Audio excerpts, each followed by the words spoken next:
Māori, tuatahi mihi tēnei, kia koe Christina, kia koe brother, mo tō kōrero e aki te kaupapa i tēnei rā. Ka nui ngā mihi hoki ki te mana whenua o te whanganuiatara, Te Aotearoa Ngati Toa Ngati Raukawa. Kia koutou, ngā kanohi ora, kua tai mai ki tēnei kaupapa, nau mai, hara mai, kia ora tātou katoa. Kia ora! Day 3 of this amazing Hui Festival for the Future. Hands up who's enjoyed the last few days, or today. Awesome. Hands up if you have been moved by a speaker or somebody has touched your heart. Awesome. And raise your hands if you're actually going to be taking some sort of action towards change, even if it's a small one. Beautiful, nice to see. Hey, thank you, Christina, for the welcome and the introduction. I get a bit shy. Today is not about myself, it's actually about each of you who've come here to explore what the future might look like, but also this amazing panel. And I just want to reflect on the whakatoki of this whole event, which says, kia whakato muri te haere whakamua, walk backwards into the future with eyes on the past. And if we take a moment to just reflect on that kōrero and also our beautiful poet, one of the most consistent conversations, kōrero utterances that I'm hearing quite often is how do we, as Māori, as Indigenous peoples, actually everyone, reconnect to our identity, who we are. And I love that line that the bro said, that how can I drink and enjoy the flesh of a coconut if I don't know how to climb? And so today, when we're speaking with these amazing panellists who are going to share their own angle and dimension of how do they reclaim identity and also as Māori, choose a different path, choose to be Māori, kia Māori, in their particular hikoi, in their ways of walking, talking, doing and being. So it's pretty awesome and amazing that you're all here to hear their stories. I just want to share with you though that this is not my first run around the sun with this whānau, so I want to mihi to my bro Guy. And actually I was part of the very first, maybe the second Festival for the Future event that was held at Te Papa. And also in my friendship with Guy, I've also been part of part of an incubation program where we took cool ideas, crunched them up for 12 weeks, and then we presented it to the world. And in that particular incubation program, I launched an idea called Grow Aotearoa. And the idea was to help whānau grow their own kai, and any of the excess they could sell, and then everybody could share in the wealth and the bounty of growing food in their own backyards. Now that was quite hard back then, but nearly 10 years later, we've got people like Kelly Marie, whenua warrior, we've got Te Waka Kaiora, which is the Māori Organics collective, and then we have a whole stack of amazing practitioners who are putting their hands in the whenua and growing kai and making that and also other practices like the maramataka really normal and natural. Why do I speak about the incubation program is because it was my very first foray into working in a team, trying to put love, Māori, connection and opportunity into an idea and then launch it into the world. And so since that time, I've now been involved in about 4 incubators and a hoe that Christina was speaking about that was birthed 2.5 years ago, that was also birthed inside of an incubation program. Now, my point about that whānau is that if you have an idea and you don't know how to take it from here to here, incubators are really awesome ways of being around other people who are just like you and other practitioners and other mentors that can help you grow your idea. And so I just want to encourage you that if you want to step into that space, get in contact with Guy, see what they have on offer, but there's also some amazing incubation programs that can help you grow and develop and take your cool idea to that next level. Anyway, Hoama, I'm going to now turn the spotlight onto this amazing panel that I'm privileged to speak with. And I've said, hey, look, it's just a yarn. You know, never get nervous about all of you, because you're all really lovely, aren't you? Woohoo! Yay! Awesome. And first up, I just want to introduce the amazing Cherokee Walters. Cherokee is passionate about pathways for rangatahi, especially into high-value primary industry. So, homaiti paki paki for Cherokee. Beside her, we also have the stunning Glenis Philip Barbara. She is the Assistant Māori Children's Commissioner, and she is passionate about being a good tupuna. Kia ora, homaiti paki paki. Beside her, and I do have to say, I've bumped into Ezra a couple of times over the last 24 hours, and I didn't quite notice that he had been scootering around on the scooter, because you can see his broken leg. But despite that, last night he was the winner of the Inclusion Award and the Impact Awards. He's also been a huge advocate for taking power to the people, being the chief executive of the Māori-led electricity retailer No Mai Rā, dedicated to getting Kiwis out of power poverty. So again, homaiti paki paki for Ezra. And my beautiful tuahine at the end here, this is Ani Oriwai-Adds. Ani is the CEO and co-founder of Whakato Factory. When you think about Whakato Factory, doesn't that just sound like an amazing place to work? When I think of imagination, dreams, colour, which is a Māori-led creative and digital agency. Homaiti paki paki for Ani Oriwai-Adds. Awesome. So today, a few things. If you've got any questions for our amazing panellists and you're already familiar with Slido, S-L-I-D-O, or if you have the app, please feel free to pose your questions. I'll be able to pump those up to our panellists over the next 40-odd minutes. And then also feel free to wave your hand if you're saying, hey, you're going a bit too quickly, or there's something that you want us to just focus in on. Use the Slido app to get our attention. All right, so now our panellists are just going to introduce themselves, and I'm going to start with you, Cherokee. Now, Cherokee, high-value primary industry, that's really, really interesting. Plus, you're also a researcher for Abacus Bio. Tell us a bit about why primary industries, and also a bit about you as well. Kia ora. Kia ora. Everyone can hear me, awesome. So I grew up in a small town called Te Puke on the Eastern Bay of Plenty. Woo! East Coast. All the way. I live down south now where it's freezing cold. I really miss you guys up north. So I grew up in Te Puke. Horticulture and ag is huge there. Grew up in the countryside, 20-minute drive to primary school. And then I had an opportunity after I finished my bachelor's to apply for an internship, amongst others that I applied for. And Abacus Bio was one of the few places that actually said yes. A lot of places say no, but keep applying anyways. They said yes, and I gave it a shot. And their intern program opened me up to the idea of science in the context of business. And kind of what we do there that's gotten me really passionate is we work with farmers and other people in primary industry to improve their farm systems. That started with animal breeding, so breeding animals that have better production. Their welfare might be better, so lower risk of losing their young, or their health would be better throughout the season. But also now we've extended into plants and land management, better business practice, kind of whatever falls in the scope that we can cover. And that's why I'm really passionate about it now. Like, we get to see firsthand how just consulting from a technical and scientific level can inform farmers on doing better. Awesome. And you've got this stunning name called Cherokee, which you're a Māori girl, grew up in Te Puke, but you also have this other part of your whakapapa. Tell us a bit about that.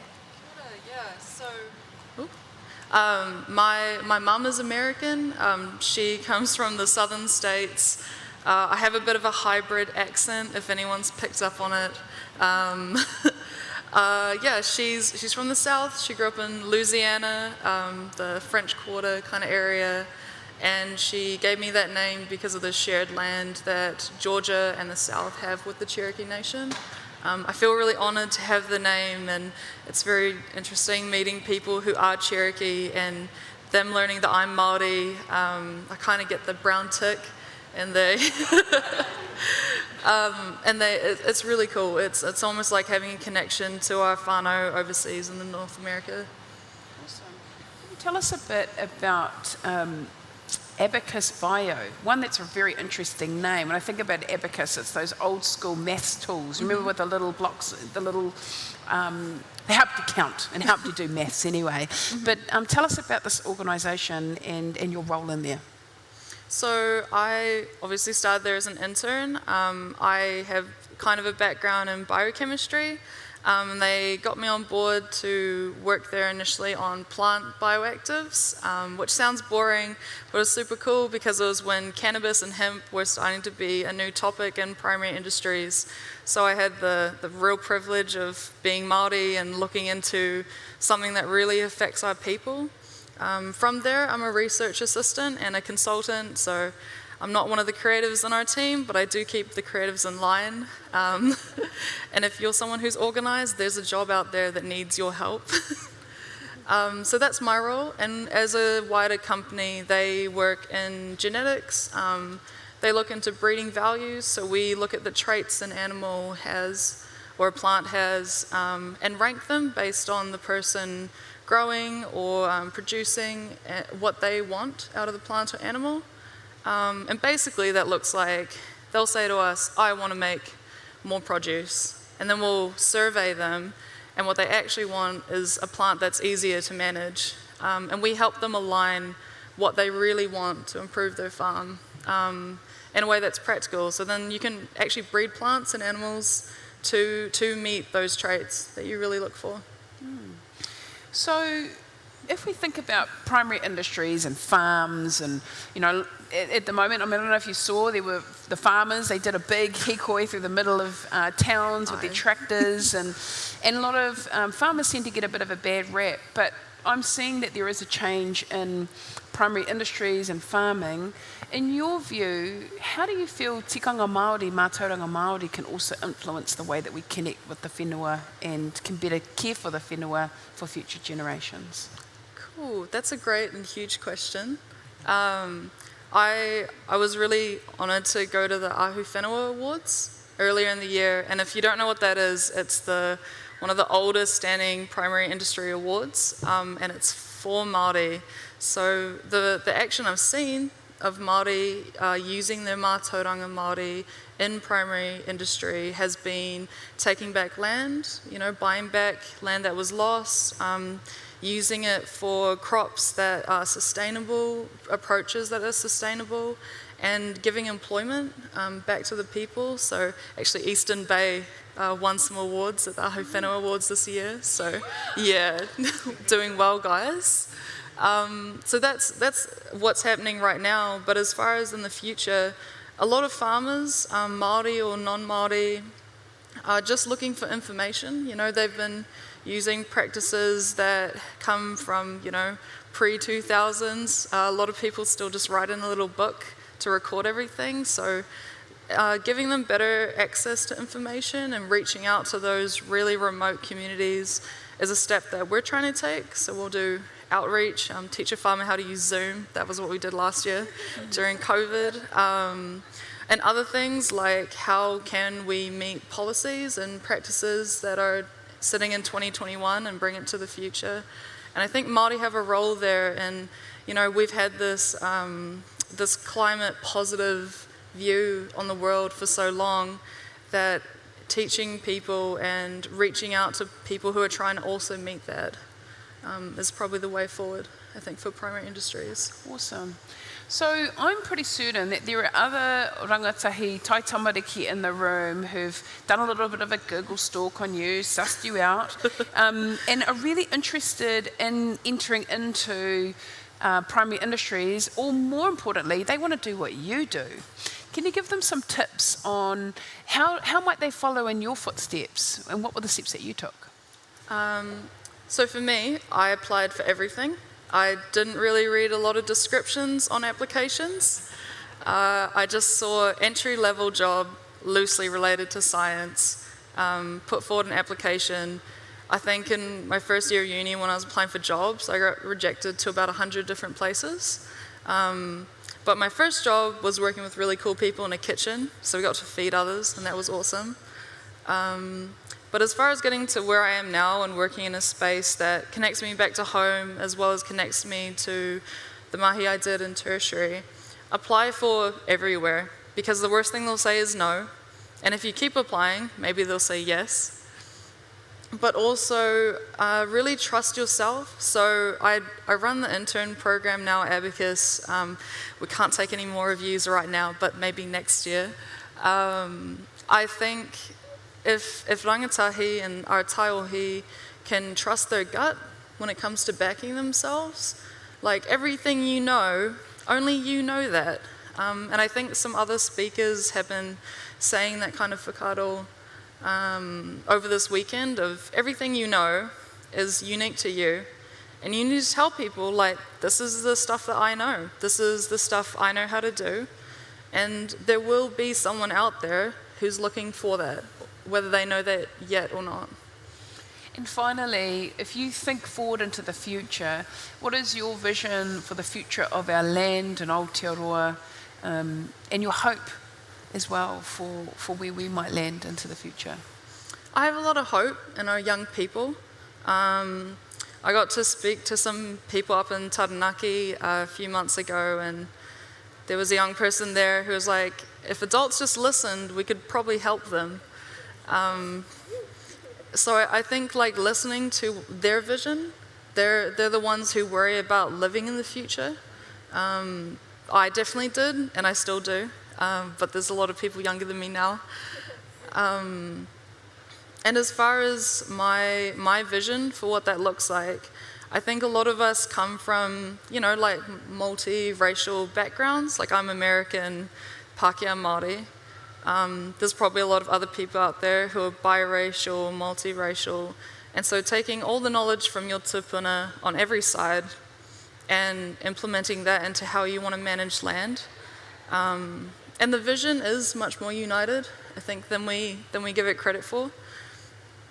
And yeah, I think just better practices like more diversity of land use and better land use in a sustainable way. Awesome. Kia ora, Cherokee. I heard you say, follow your gut. Follow your gut, and Pākeke adults, listen more. Mm-hmm. Listen to our rangatahi more. Ho mai te paki. Kia ora. Cherokee Walters. Beautiful. Next up, thank you, Glenis, for coming. It's been wonderful to have you join. And I was really lucky. The other morning, I got to meet Andrew Bcroft.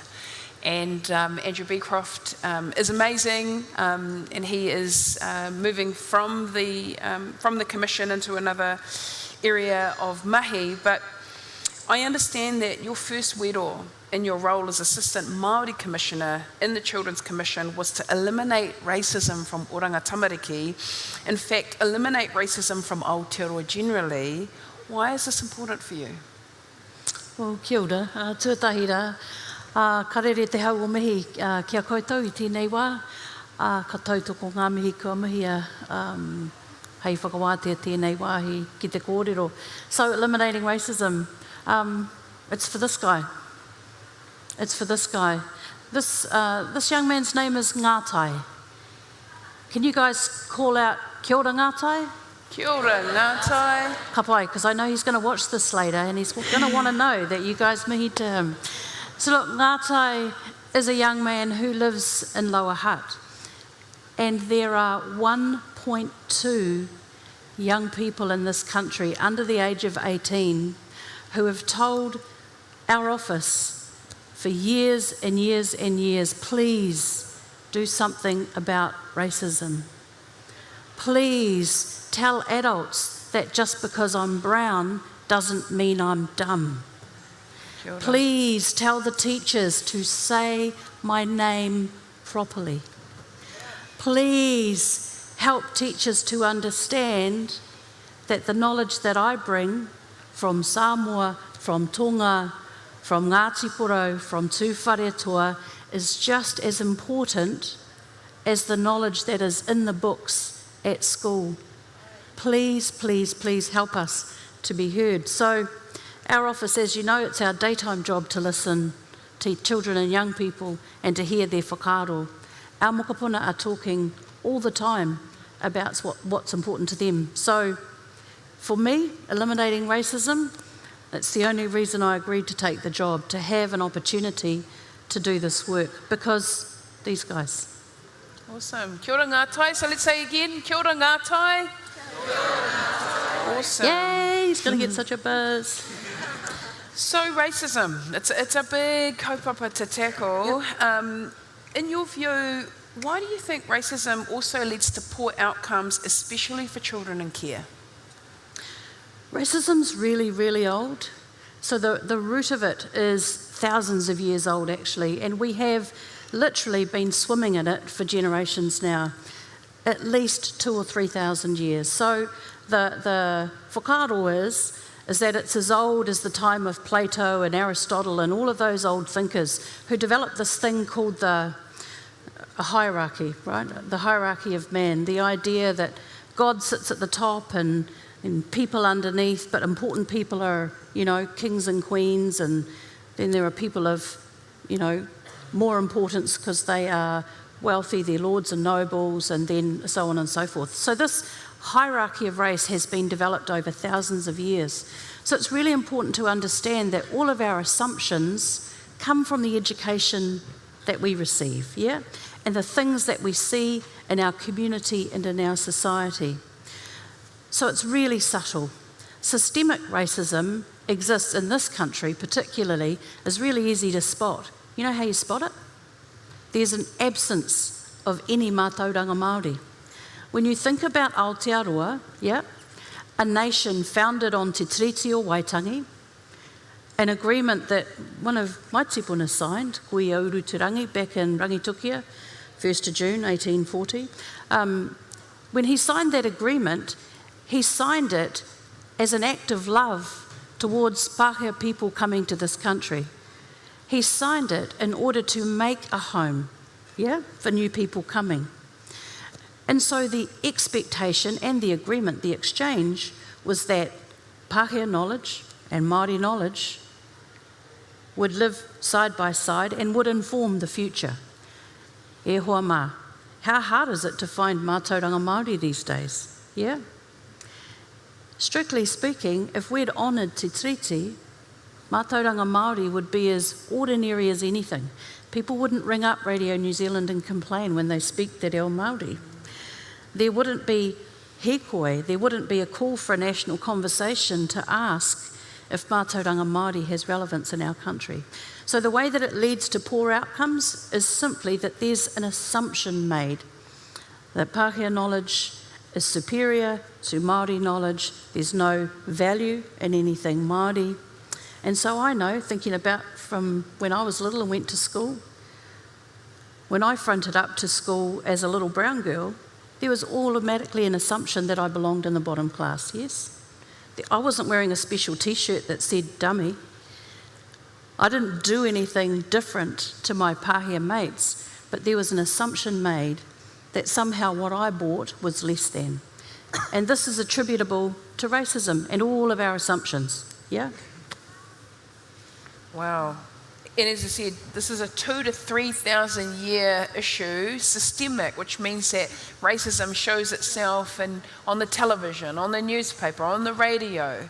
We're programmed to think that somebody is less than somebody else. So those are really, really tricky things to tackle.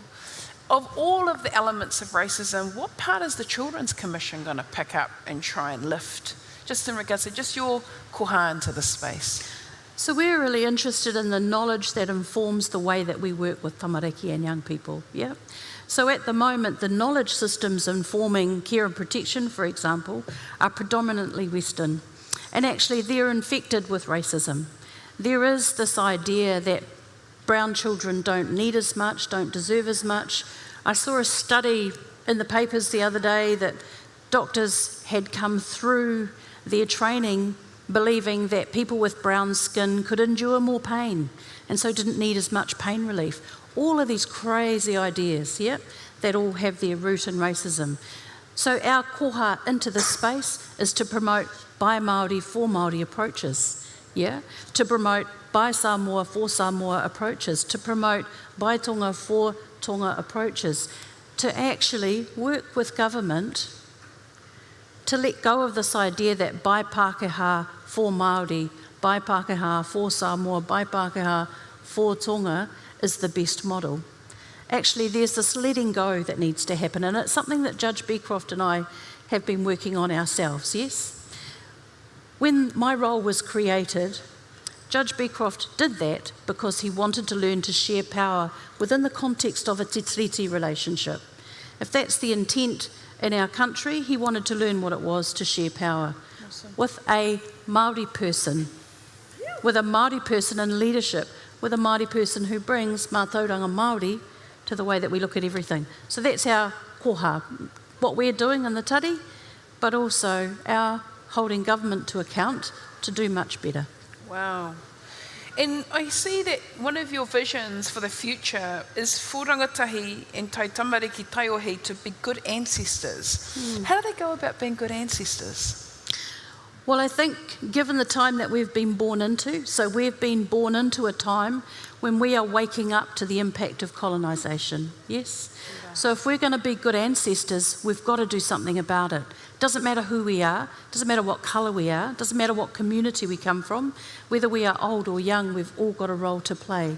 If we're going to be good ancestors, we have to educate ourselves, and e hoa mā, once we know, we've got to take action, we've got to do something about it. And that starts with knowing ourselves, yeah? Our whakapapa, who are we? Our whānau, where did we come from? Our mātauranga, what is our knowledge system? And then how do we carry that into all of the places where we work? If you ever find yourself in a space where there is an absence of any other mātauranga except Western knowledge, please ask questions. Please raise your hand. Please continue to ask until that place no longer exists as a singular Western entity. This is Aotearoa. We're an island whānau. We're in Te Moana Nui a Kiwa. The influences that should be shaping our thinking need to come from here, need to come from Aotearoa, Te Moana Nui a Kiwa. Hey, thank you, Glenis. I think one important takeaway for us all is what a kind spirit, a kind, open spirit to help not only transform some really, really big challenges, but also to advocate for somebody like Ngātai. O mai te paki whānau. Awesome. Kia ora, Glenis. No mai rā. Have you heard of it yet? It is the hottest electricity, Māori-owned electricity retailer in Aotearoa, with a vision to lift Kiwis out of power poverty, to enable us to have a choice. And not only can I pay my power bill, but I can also give a koha to a marae, to a kura kaupapa, or to a community organisation that I care about. Now that sounds blinking awesome, doesn't it? Now, with all of that awesomeness behind this idea, Ezra, tell us, why is it that it's so hard for people to say, yes, let's support tautoko no maira? Tēnā koe, brother, how are you today? Yeah, good, thank you, good. I think to answer your question, and just to go off what I was saying here, I've also been called dumb multiple times. I've also been told I'm an idiot. I'm thinking too out of square of the box. For a rangatahi out there, that's only true if you believe it. Our strength comes from our whakapapa. Kia ora. If you know who you are, then it doesn't matter. So I go into meetings with CEOs at board tables and I dress however the hell I want. And when I get approached, oh, you should dress up. So no. My power comes from where I come from my whakapapa. All the heavy lifting in those meetings was done years ago with my nan. So when they talk about where do you whakapapa to, I whakapapa to 34 Mountbatten Tokoro, which is where my nan lives. In our whareas, we're all our tupuna. And it's where I feel most at home. So for a rangatahi out there, if people call you dumb, that's all good. You're going to have it anyway. No matter where you go, they're going to call you dumb or whatever you want. But it's only true if you let it be true. and you let it be true by how you choose to receive that information. And so I just want to go off what you were saying earlier, Whai, around, yes, that is a barrier, but they don't make the choice for how we want to react. And in terms of answering the question now around that yes, whakato, around, you know, that why is it so hard to get yes? It's because those conversations don't cease no matter what anyone does. No matter what table you're at, people always look at you like the poor little brown boy who comes from Tokoro. It still happens. The hard thing is, it also happens at an iwi level. It doesn't just happen in our Pākehā organisations. It also happens when we go home and we share with our whānau, our whakato on different things. They also believe that they need to back tried and true. Because, well, Pākehā is tried and true, bro. You know, we're not tried and true. You need to give us a go. You know, because we can do it. Like this moment here reminds me so much of a water splitting moment I had in my life. And for those water splitting moments, you know, like get this thing and the water drops, and then when it hits the peak of the rock thing, the water will go one way or the other. And when I was in a similar situation like this, I was in China at the time. And I was sitting in front of an audience, and the lady that taught me how to speak Mandarin said, "Xiaolong, 你会说你的粤语，你的语言？"我说我不会, which means, she said, Bruce Lee, which is my Chinese name, can you speak your native tongue? I said, "Oh, for sure, yeah." So I said, "Hi everyone," and she goes, "Oh no, I was talking about, you know, your native tongue." I said, "Oh, in Aotearoa we speak English." So I'm like, so I'll call it all in English. And she goes, "Oh, okay." And then she said something that changed my life forever. She said, 如果你不会说自己的语言，你应该回去新西兰学毛利语，然后回来学中文. Which means, if you can't speak Māori, you should go back to where you come from, learn who you are, and then come back. And so when I went home, I brought my wife home, I brought my oldest child home, and I started to discover who I was. And when I came home, I started to find out how powerful we were as Māori, how much our whakaaro meant on a global stage, but how unpowerful or depowered we were in Aotearoa. So you have this magnificent culture hidden under a rock. And we thought, why the hell is that the case? And I whakapapa back to Hāmoa as well. Vaishingango Apia, where I come from. But this is Aotearoa. Māori own this land. You know, so I agree that we need to support our Pacifica nations. And my nan tells me all the time, "Grandson, when are you going to do a Samoa power company?" I said, "Nan, when I'm in Samoa."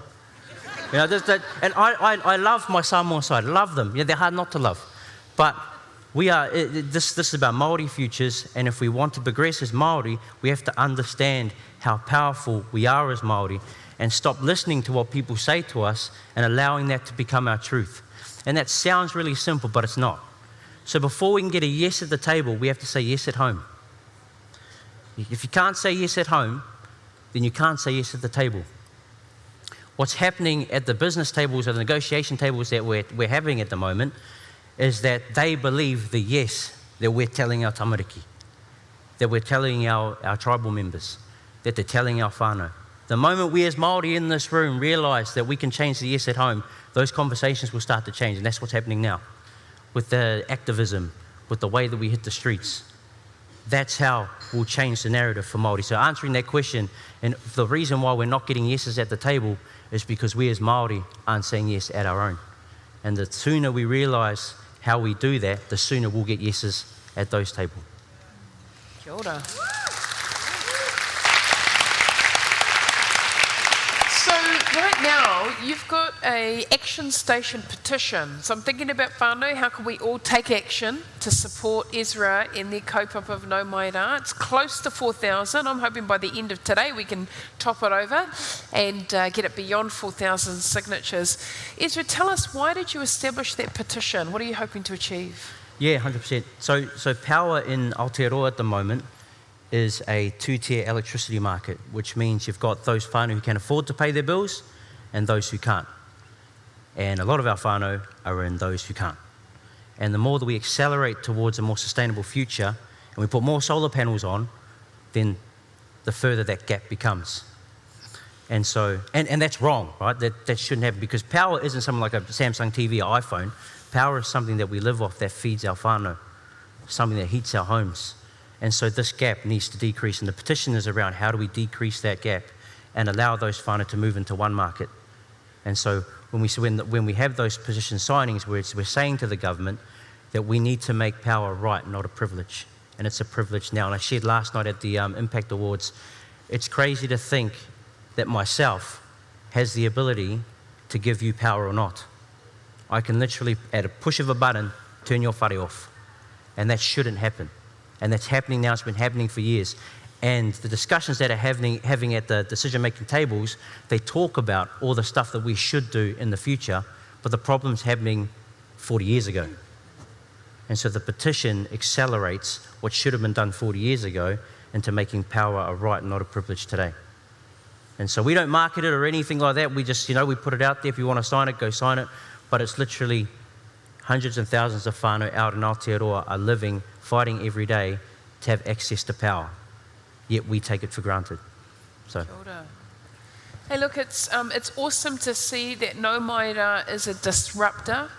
I love your passion, but also your commitment to reconnect to your own whakapapa, your own identity, and also reclaim your reo. How has this discovery journey of learning who you are helped support you in this wider kaupapa of No Maira? Yeah, I think the more that I learn about who I am and where I've come from, it's really helped me to become more confident in who I am. And they talk about becoming a global citizen and all that kind of stuff. I think the world needs to know who Māori are. Like, our whakato changes so many things. Like, being Māori is literally like really, really cool. But understanding that, there's this whole thing that No Maira has this thing of doing of creating an us and a them. Where it doesn't really do that. What No Maira is trying to do is to create better us's and better thems to work together to create better everyone's.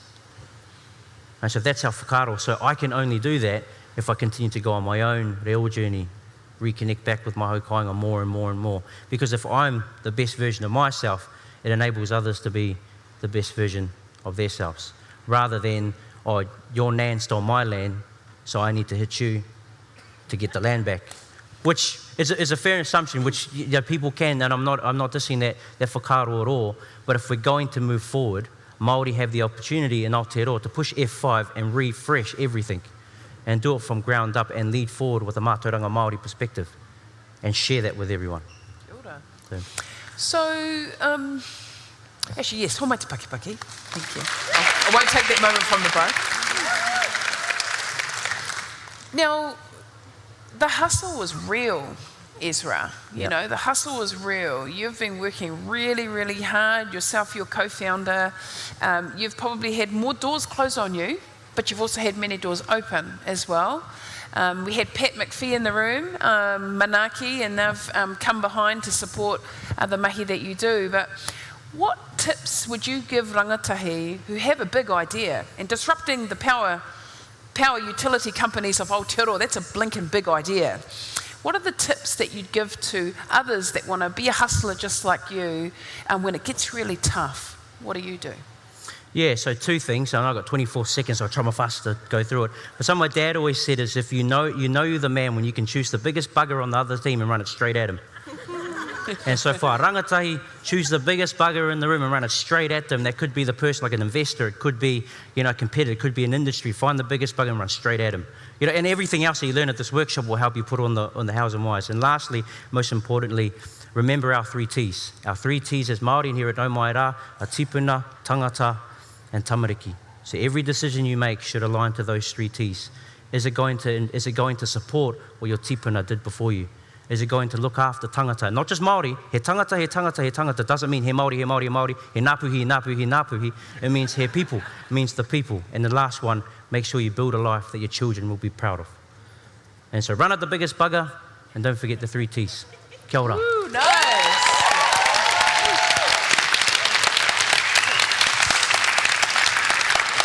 Oh, I like that, bro. And actually, whānau, just to remember, there is a petition online. You now know No Maira. Make that a household name for you, and make the choice to support, advocate, and amplify this important story, this important kaupapa that Ezra is carrying, not only on his own, but for all of us as New Zealanders. Now, Annie, Kia ora, Ani. It's so lovely to have you join us today. Now, I've actually known Ani for quite some time. Being a student at Te Herenga Waka Marae, you and your brother, whom I believe is in the audience, the children of one of my lecturers at university, so I remember them when they were very young. And then a few years later I saw you as a reporter for Māori television, and then you metamorphosised into the chief executive of this amazing whakato factory, which is hosted in Otaki under the auspices of Ngati Porou. So kia ora, Ani. Tell us a bit about whakato factory, a Indigenous digital content creation business. Kia ora. Tuatahi mihana kia koe hoa. I firstly just want to say I'm here not just myself today. I have my mama here, I have my nanny here, I've got my brother here, and I've got our team at Whakato Factory here. So, and I've got all my tupuna standing around me right now. So, he rite tēnei no Ngāti tukorehe, te Aotearoa mua o poko kaitahu, Ngāti apa ki te rā tō rangitāne ki wairau. And it's an honour to be here today with you all. Sorry, what was the question again? So Whakato Factory has obviously been a dream child of yours. You're hugely creative. You've got your amazing mama, Fiona, who's amazing at business and accountant, and all of these different dimensions have woven together to bring you into this new realm. Why did you establish Whakato Factory? There was a need to occupy this lane. There are not many Māori designers out there who are working in the corporate world, who are communicating enough and flooding the industry, the digital industry, with who we are as a people, our beauty. And we're unicorns at the moment in this industry, so there was a need to step up and step into that space and make sure that we were representing our people and protecting our culture in that lane. I started this company in 2013 by being a tutu. My background's in film and television, so when I started this company, it was purely just to have a tutu with the programs that were on my computer, and it ended up being, the more I tutued, the more I sort of discovered other ways of designing, and eventually started developing the company. This was in 2013, and then went into branched into other things. Animation, motion graphics, website design, app development, and there was a real need there to sort of fill that lane, fill that space, and represent us accurately there. Wow. And so we can see some beautiful images of some of the work that Ani and her team have been involved in. In particular, I love this, the raised fist with the feather. What was that? What was that kaupapa? That was in protest during lockdown, actually. I was frustrated with some of the decisions being made about the government dictating what we could and couldn't do. And out of frustration, out of protest, I designed a tohu, and I got Julia Whaipoti on board as well to be our manu kōrero. And I got my little cousin on board as well, Arihia. And we put this pānui out there and wanted people to change their profile pictures at the same time on the same day in protest to what was being said and what was being done. And so it's interesting that you can use the power of design and also whakaaro Māori to help influence the way that people make decisions. So what is it like for you as someone who is fluent in the reo and understands te ao Māori to utilise that knowledge to influence the behaviour of others? See, this is a very powerful tool, communication, because if the technology is great, if the kaupapa is great, but it's not communicated in a way that's actually going to capture the attention of the people who it's targeted to, then you might get a few people looking at it, but they're not going to fully engage because it's too overwhelming. The art of communication, the art of design is to make it accessible, make it easy for people to interpret, to understand. And there are so many things in our culture that need to be explained better, need to be broken down. And that's our power that we have. It's a responsibility that we have as Māori. As someone who grew up I te ao Māori, he raukura tēnei o te kohanga reo o kōkiri, o te kura kaupapa Māori hoki o te whanui. So although I say I'm privileged, it's actually my right to have grown up in my language and my culture. And I'm so grateful to those who put that in place for me to be able to be put into that system, to our system. And I'm grateful to my mama and my papa for putting me into kohanga reo. And now I understand that my responsibility, I can walk quite confidently between te ao Māori, te ao Pākehā, te ao Pakihi, and te ao Matihiko.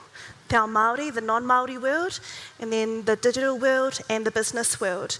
And that is our power, to be able to morph, transform, be a bit of a Trojan horse at times, and walk into these spaces and say, yes, I'll do your design and your branding because you want to look like good treaty partners, kia ora. And then you go in and say, actually, you're not ready.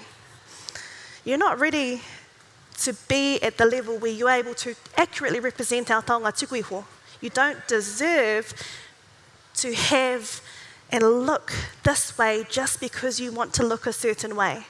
So we need leaders in this space, not just designers. We need leaders in this space who are going to be able to not only produce the mahi, but walk into these spaces where there are big-time CEOs. I didn't realise I was telling people off in the meeting room, and they were pretty up there.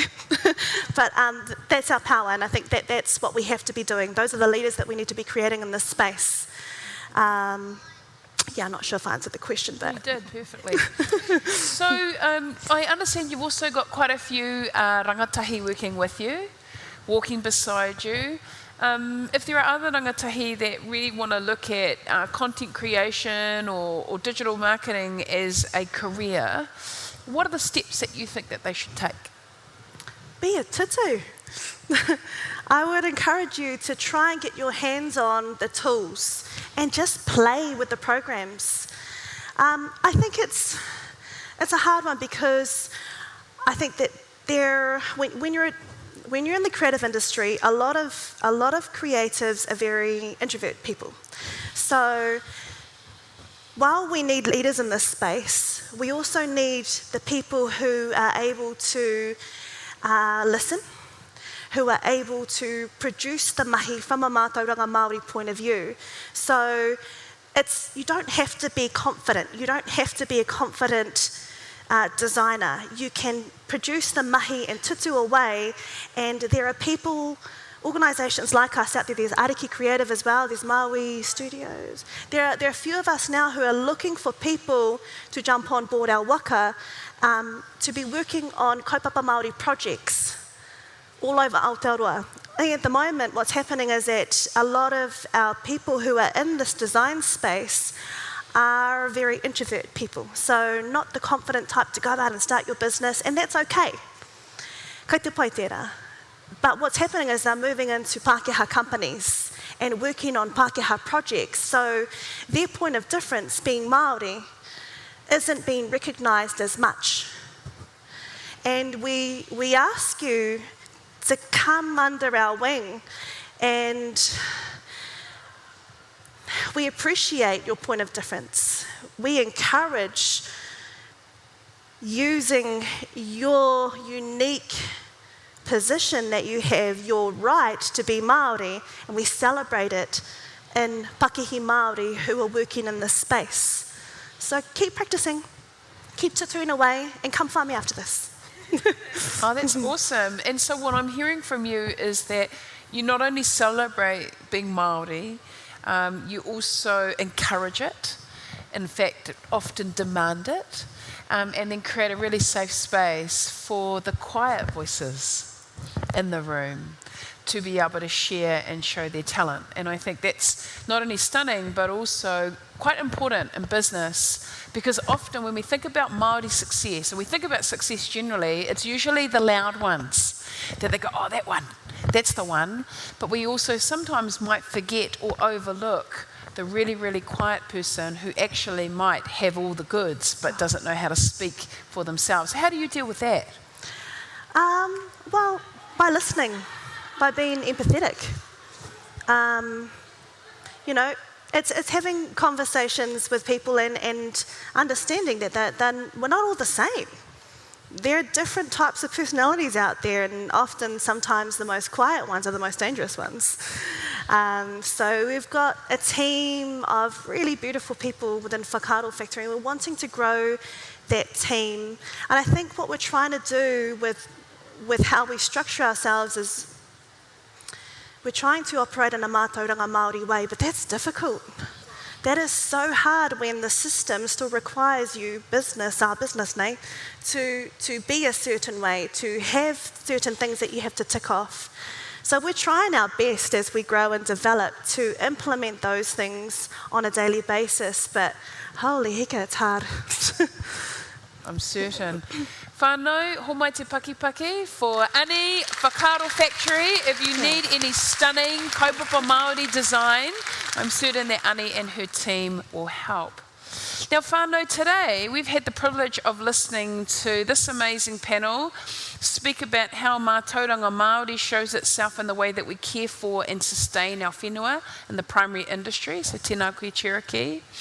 We've also heard from Glenis, who spoke beautifully about how do we all work together to combat and eliminate racism so that children like Ngātai can grow confident in who he is as a young Māori man, but also help influence systemic change.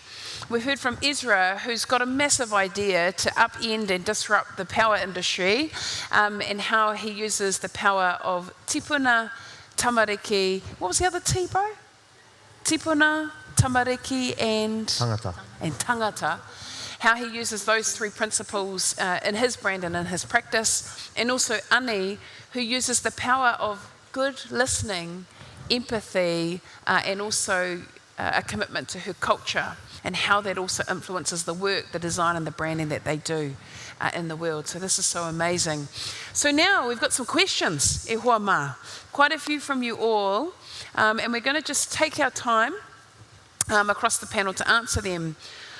And I will kick this question off with you, Ezra. Māori and Pacific futures are connected but deserve their own paths to forge.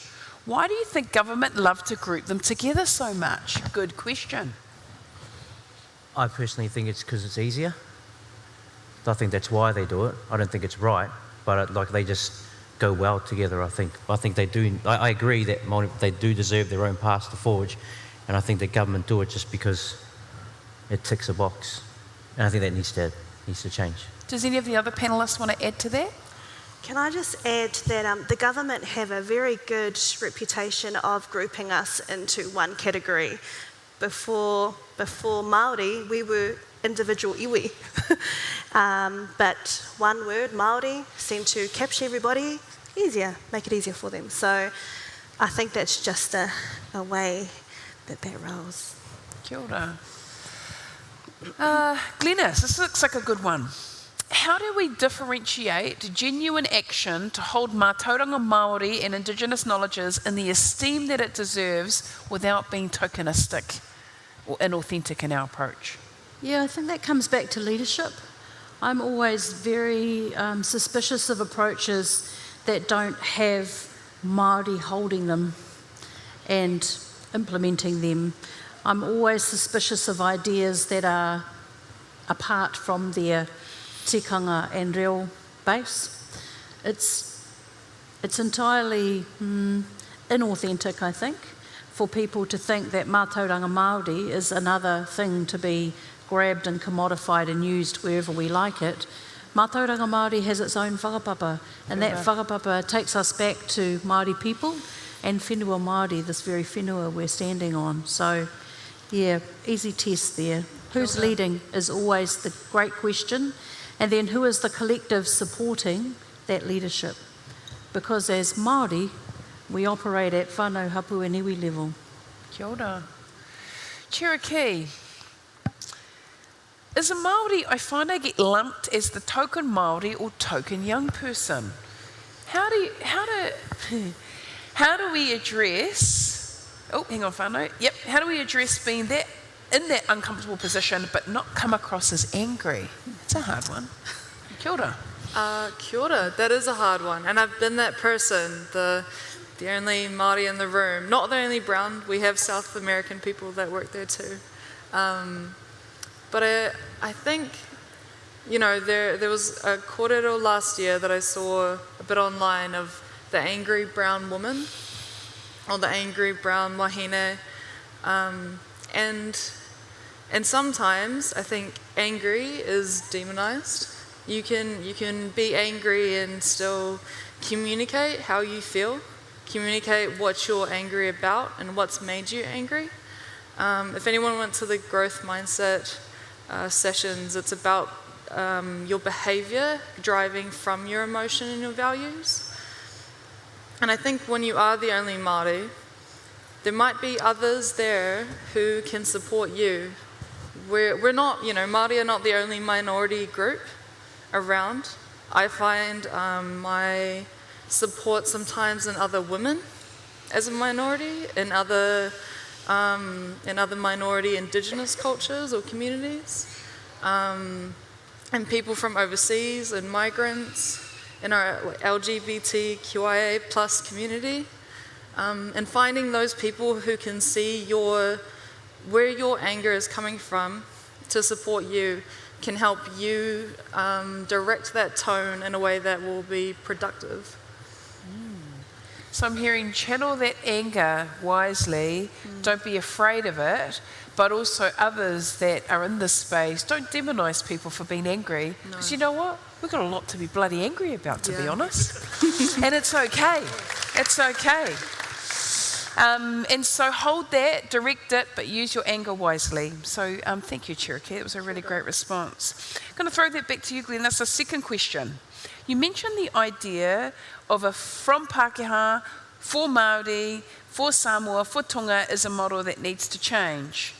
What do you suggest Pākehā do to fit within this kaupapa? Yeah, I think there's a lot of reflecting that Pākehā people are doing right now in this country around what a socially just future looks like.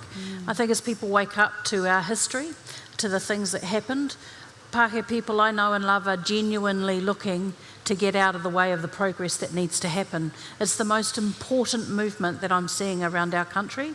Step one, learn our history, make it your business, and please don't ask the Māori people in the room to educate you. Google is fantastic. You can Google anything you like. Please use Matua G to hook you up with the language that you need, the information that you need to learn about our history. So take that step. And two, give yourself the opportunity to be led by Māori. It's so important. There is this mad idea that Māori people can't lead. I think in many respects I'm seeing beautiful Māori leaders everywhere, and more Pākehā allies getting comfy with the idea that Māori people can and do lead in this country. Kia ora. Ani, there's so much non-Pākehā worldviews that can offer to help improve and better our existing systems. Why do you think this is not common practice, and are there any great examples that you can talk to? Oh, heka. That's a big one. That's a big one. Kia ora.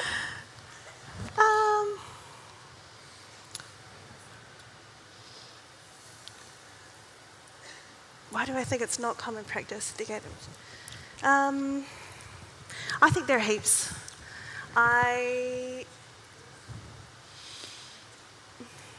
Non-Pākehā worldviews can offer to better existing. Sorry, I'm just trying to get the. I think if we reframe the question, it's like, it's cool to be Māori. Aye. We know that, kapai. But how do others, you know, like, is it that Mātauranga Māori's been kind of hidden away over here? Is that the truth? Or is it that we've always been here, we've always been pretty consistent, it's only now that people are listening?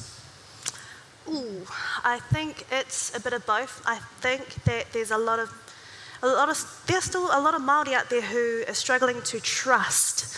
We're only 2 generations away from when my nan was whipped for speaking te reo Māori, or told off for speaking te reo Māori in school. So there's still a lot of trauma out there. So I think what we're being is protective of mātauranga Māori still.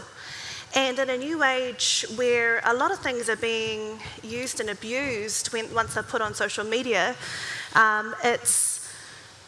we have to be careful about what mātauranga we do put on there, what we do share with people. And I think there's still a lot of hesitation around that.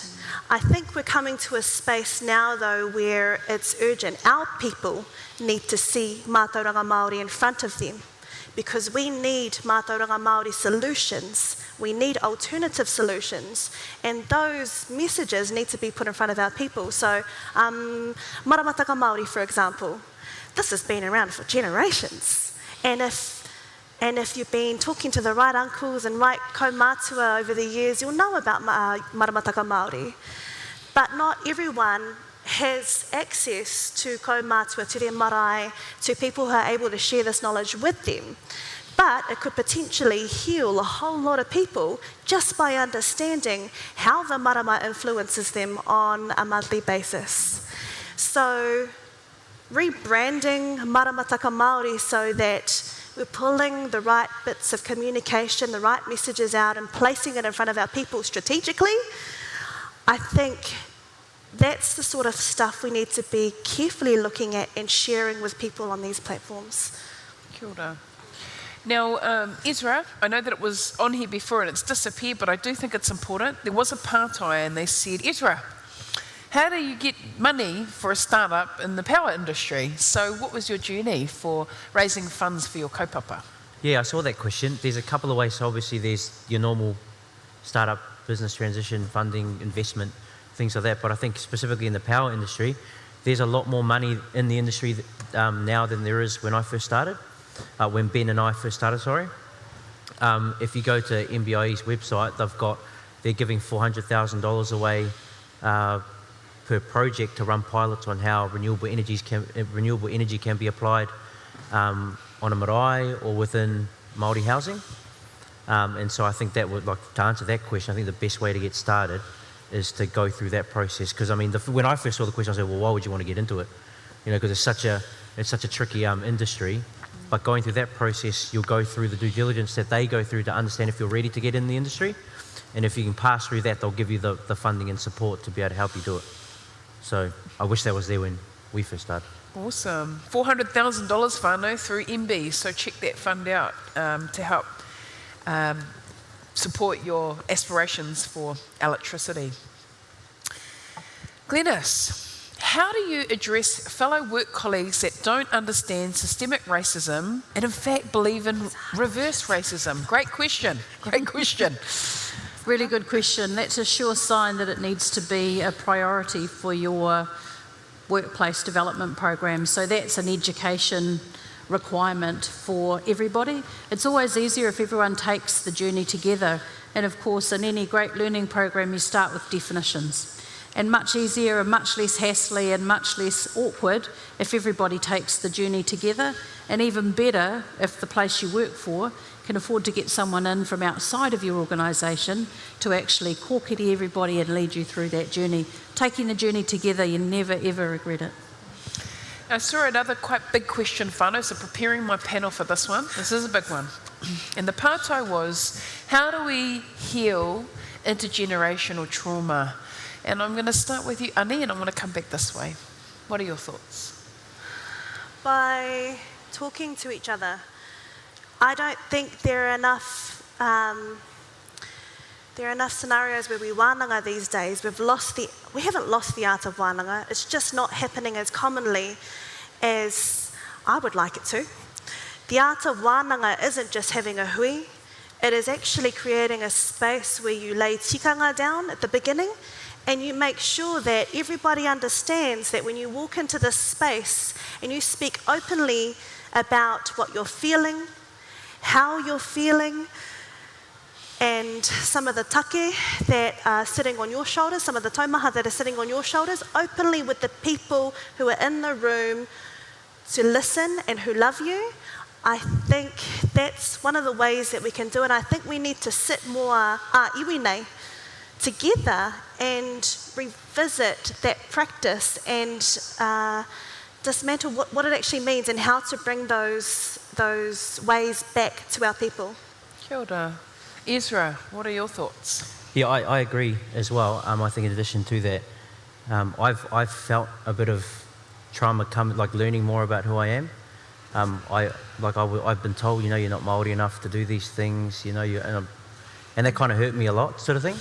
I think we have the responsibility to not pass that on to our tamariki and the next generation, or just our friends and family. I think we need to hold that position. But I think also it would be real cool if we found ways to build businesses that normalised Māori. So imagine walking down Countdown and you could buy nappies, but you could also buy Māori-owned companies that made nappies. You walk down the toilet paper aisle and buy Māori toilet paper, or you could buy a Māori bottle of water. And so we do it, rather than playing defence, we play offence. And so when someone feeling this particular way can now have an option to choose and be Māori every single day. I think as we do that, we elevate the status that Māori have within society. That we're not the poor brands, but we actually got cool brands. We got cool things, and being Māori, like you said earlier, is cool.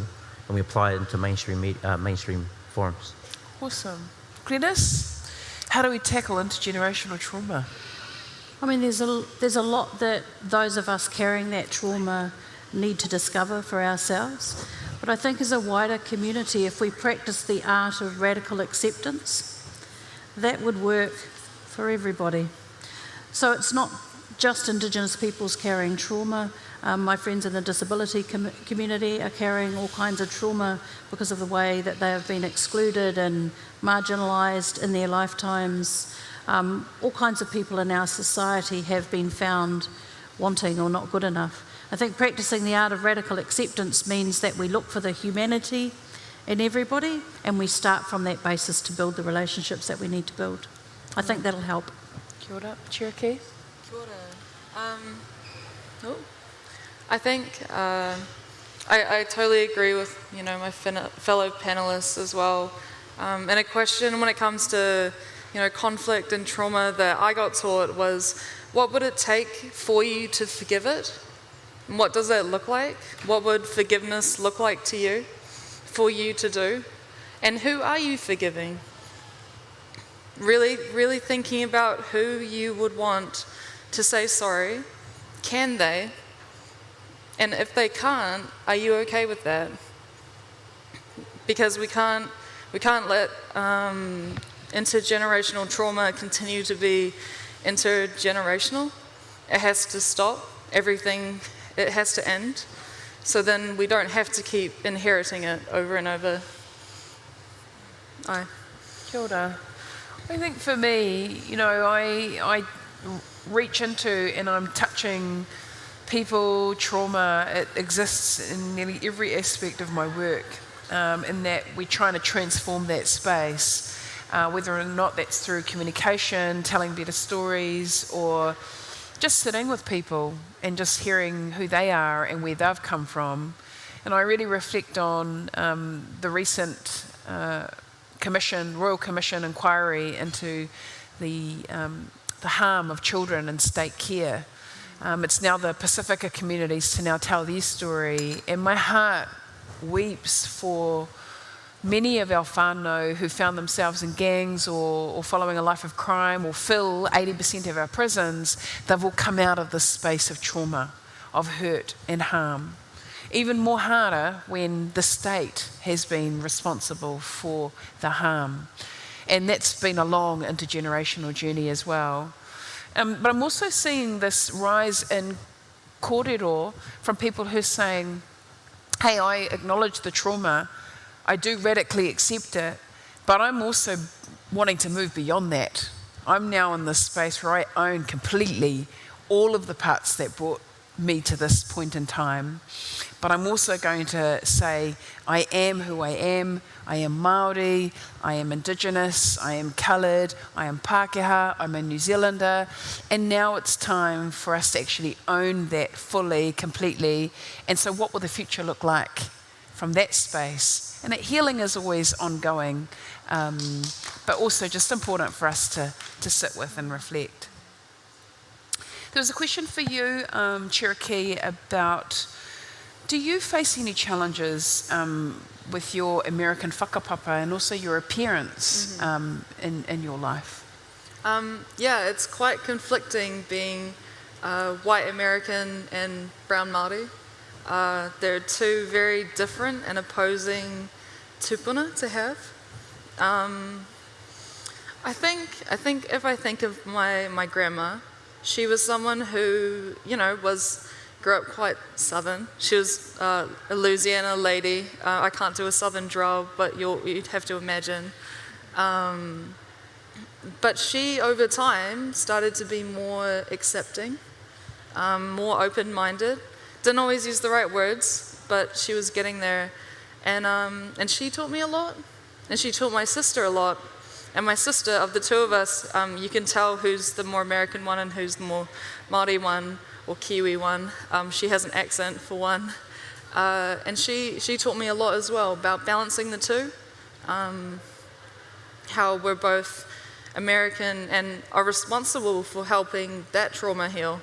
On that side of our family, we were the ones causing trauma. We were taking up space that was not ours. She does a lot of work in the States now, in Houston, giving back to the Latino communities there, giving back to women who haven't had a lot of rights or opportunity. And I think it's not a journey by yourself to handle everything you've inherited. It's a journey with your family to figure out. Kia ora. All right, this is a nice question. Kia ora, Jana. Jana asks, how can we stop trying to whitewash ourselves as we islanders navigate the outside world to fit in, since we're always told we're not enough or capable? I'm going to start with you, Ezra. What are your thoughts on that question? Man, these questions are hard, eh? They're good, man. Good. I love it. I'm trying to read them. How the hell am I going to answer that one? And so the question is, how can we stop trying to whitewash ourselves as we's? I think a little bit, what I was saying a little earlier on, is the conversations need to start changing in the home. The whakatogi comes to mind, no success can compensate for failure in the home. And I think we can control that, at the kitchen table that we have. So for example, when I was going to high school, my mum and dad would say, go hard and get your English really good, progress in those kind of conversations. Because, even my dad would say to me, son, Māori won't do you any good. But obviously that's been handed down to him. If you can learn to speak this language or that language, you'll actually accelerate further, throughout your life in other areas. But I think with that question, whitewashing ourselves, I think those two words are key in the question, whitewash ourselves. That can be reversed in the way that you then talk to your tamariki. So my wife and I now have little post-it notes around home, because we didn't grow up with the reo, around what different things mean, wharepaku and stuff like that, so that they kind of have a different experience in the home, so when they go out, they're a bit stronger. And often we'll sing Matorawari Waititi's Magic People song. Or every Monday we kind of have a whānau hui and wānanga with what we're going to do for the week, and we'll sing that together, so that our girls know that they should be proud of who they are. And I think that responsibility lies with the parents. I don't think society should shape how people whitewash themselves. I think us as parents should have the responsibility for our children. Kia ora, Ezra. Does anyone want to add to this this question? It's a big question. I think the stories we tell ourselves are so important. The things that we share with our tamariki about who we are and where we've come from. The stories that we privilege as those bedtime stories. The stories that my children loved the most growing up were the stories about their birth. The stories about what it was like when Nanny went to school. The stories about, Papa catching the train and, he was actually jumping on the train illegally. to get to Dannevirke, to get out of Dannevirke and down to Wellington. Kids love stories about their whānau. And there are so many stories within every whānau. There is so much richness in every whānau. Part of reclaiming our identities is about making time to share story about each other. All of your tutu mischief moments in your life is the seed stuff of great kōrero for your tamariki. Kia ora. Now today was also a significant moment in history because this morning the government apologised for dawn raids. And this is where hundreds of Pacifica families, the middle of the night, early morning, the police would boot in their door and haul their families off, put them on a plane, send them home. We had families that were hiding, that other communities hid them for fear of being called an overstayer and told to go home. So the state, again, has much to respond to and for the harm that has been created to many of our Pacifica communities. So for anyone in this room, if anyone says that you are not good enough, that you are not capable, change that narrative. Change that narrative, because the mere fact that our ancestors got us to where we are today is enough. You are enough. And so just think about and acknowledge those that are still here, our Pacifica communities, and the many, many communities inside of, it's not just Samoa or Tonga, we've got the Cook Islands, we've got many, many of our communities here in Aotearoa. Just acknowledge them, the pain, the challenge, and their mere resilience for sticking it out because they wanted to create a better future for their children and their grandchildren. All right, whānau, we've got a little bit of time left, and I just want to pull it back to our amazing panel. Haven't they been amazing? Kia ora. So this panel was all about our vision for the future, and in particular Māori mapping out their future as Māori. I just want a few words from each of you. Again, the whakatoki was about, with my eyes cast to the past, I walk towards the future. Ani, what is your vision for the future of Aotearoa? To be honest, I don't know what that looks like. Did I say that again? To be honest, I don't know what that looks like, but I have faith that the leaders that we're producing today, the people who are our allies as Ngai Māori, are going to do us justice in the future. The tide's changing, so I think that the future is going to be bright for Māori and Aotearoa as a whole. Kia ora. Ezra? Visions for the future? Yes. I think Māori have a real cool opportunity, to push refresh on a lot of the way that we do business now in Aotearoa, and that we should be able to do so in a way where we lead with our lens rather than using it as like a Me Too product. Kia ora. Glenis? It's another important anniversary today. 1st of August 1987 was when Te Reo Māori was made an official language of this country. 34 years, whānau. 34 years and thousands of years in the making. So my vision for the future imagines a whenua where we all just speak Māori just as normal as. Kia ora. Cherokee? I think, Māori are really good storytellers as well, like Glenis was saying. It's the stories that we're telling, but also being really good storytellers and really good listeners is very high in our future going forward. And our story, in Aotearoa, as well as, for the world as well. Kia ora. Hey, whānau, before we wrap up, I just want to acknowledge each of you for being here for this time with this amazing panel. Thank you for showing up. Also, thank you for throwing those quite complex questions towards our panel. They required quite a bit of thought, but I also want to acknowledge the panel because each of the questions you leaned into. So thank you for being here. I hope that you've picked something up that will be useful, that you can apply to your life. And also, if anyone was questioning the power of culture, of indigeneity, of the potential of mātauranga Māori, I hope that your mind has shifted somewhat as a result of this panel. Nō reire, hoa mā, Moderator kia koutou, thank you so much for coming. A big round of applause, hō mai te paki for our beautiful panel.